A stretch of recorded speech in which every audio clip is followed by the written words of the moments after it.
We're almost at the end of our program. Please stay with us. If you have not yet signed up to become a member of Beacon Hill Black Alliance for Human Rights and you're interested in this work, please make your way to this table.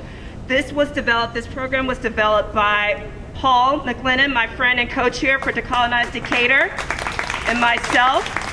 We plan to have other events like this, so stay connected to us. And again, if you're interested in this work, specifically in joining Decolonize Decatur Committee, co-chaired by myself and Paul McLennan, please sign the sign-up sheet. If you have not yet purchased a t-shirt, please make your way to the table. Those funds go to support the work of Beacon Hill Black Alliance for Human Rights. Saturday. Yeah, I haven't forgotten. So we're talking about why this relic needs to go. And those issues that Dr. Patnaud laid out, again, are very much and directly connected. So this is a symbol of white supremacy, but what she talked about is how the settler colonization, continues to look like through urban renewal, through gentrification, right?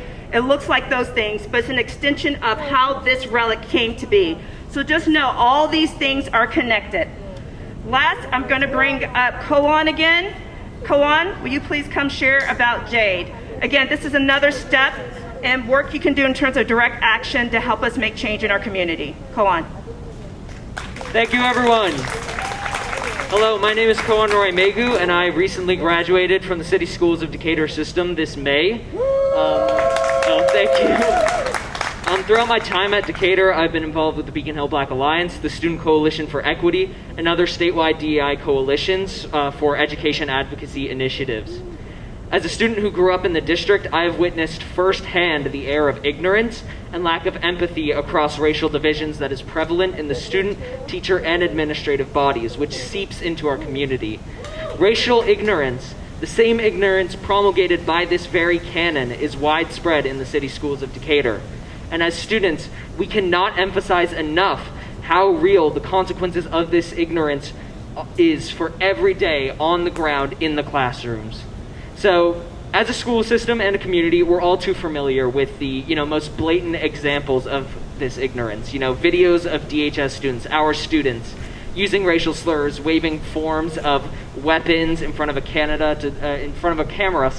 to threaten those most vulnerable in our community. Multiple memorializations of genocide and slavery throughout our city. However, we must understand that these videos and memorials are not isolated poor decisions of a few young people or solitary historical artifacts from a different time. They are simply the most shareable products of a system which has failed to educate its students time and time again. So I'm here today to talk about a more subtle form of oppression and ignorance, one that has gotten a lot of press recently: education. So from school environment to class content, right now our schools are not promoting an inclusive and equitable education. I believe that education is a crucial element in decolonization efforts across the community. When our students are able to think critically about the world around them and have learned racial and cultural empathy, we will be able to move forward for true goals of equity and justice, to really memorialize what we stand for as a community. But the current lack of cultural empathy starts at the elementary level with curriculum and class practices that are not centered around equity.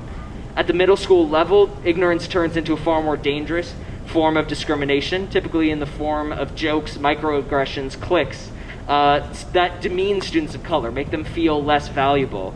And by high school, students are so stratified by race and failed by a system that their friend groups and classes are so distinct and separated. The few interactions existing between different groups are plagued with ignorance. But the biggest issue is, even when students of color feel harmed or targeted, they don't have the support to speak out structurally. Instead, they're often met with an immobility of the minds of people around them and the rules of the system.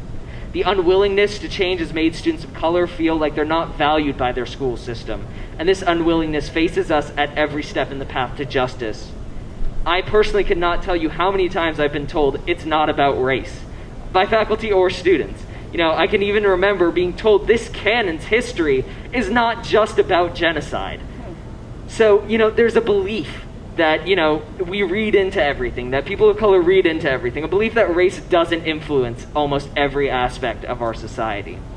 And that belief stems from our curriculum. So students and faculty alike are unable to understand how race, class, gender, sexuality, ability, and more play into every piece of content because of the lack of diversity in the curriculum. In elementary schools and the 4 or 5 academies, students learn a whitewashed history, a history designed to build complacency in a structurally racist society. In middle school, students learn about racism as a thing of the past and learn that anti-racism, can be defined as singular people, singular movements that have been long since completed and achieved, instead of a constant evolving process. And in high school classes, like Civinomics, like, the curriculum that is handed to our amazing teachers who are kind of stuck to teach it, remain blissfully ignorant of the socio-political implications of the content being taught, which rubs off on privileged students who have never had to realize, the connection between economic structures and race. So that brings us to the question, what can we do to decolonize our education? What does that look like? So starting in the classroom, we have to, question what counts as history as science. As we redraw these lines here, our educators and everybody here has to do that inside the classroom, No class is exempt from this. At the very foundation of STEM as we learn it, there's a racist and sexist tradition that sets the white male body as standard, as normal, and everything else is a deviant, is somehow inferior. And so in every grade across the system, students must learn that their textbooks, their content is not absolute truth. We have to change the dogmatic dynamic of the classroom itself to get white students to even understand that curriculum can be biased. Decolonization also means increasing diversity. In the curriculum, that means more cultures, histories, and perspectives are represented. It means that students learn in a less dogmatic form and are able to grapple with the idea of contradicting history, different experiences, and structural issues. Representation also means so much to students of color. Until 11th grade, I had never seen myself in the curriculum. I remember hearing people saying, they can relate to people in the curriculum. It took my junior year of high school to see that. And when I finally did, I realized what it meant to me as a student. Seeing yourself and your history and your people in a curriculum is so impactful because it makes you feel valued in your community.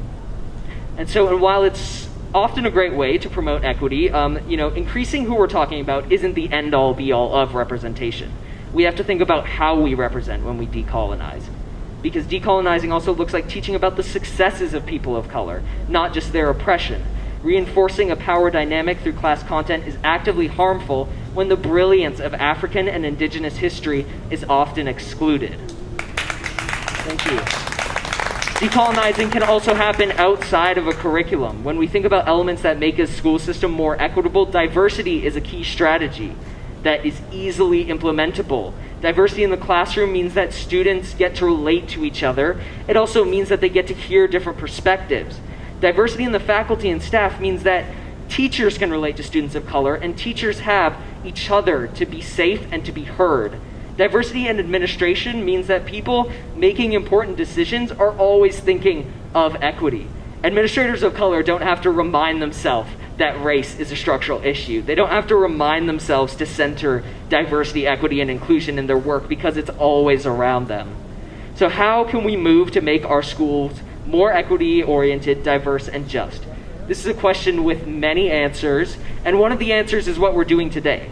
But there are a lot more, direct investments into the community and school system that we can make right now, such as the school board elections are coming up. Support school board candidates who know the system that is at work against us, who know that they have a lot to do to make this better. Support equitable practices for hiring and retaining staff of color, because that is such a big problem in our constantly changing, gentrified community. And so, I'd also like to talk about just a program that kind of students can get into as well, that I've been in the process of designing, which we call JADE, Justice, Action, Diversity, and Equity. Thank you. This is intended to be a 3-year program that is a grassroots investment into the culture of our school. So not just a curricular change, but it's about having difficult conversations. It's about changing what the power dynamic of a classroom, from the teacher teaching truth to students being able to inform teachers, to having these difficult discussions.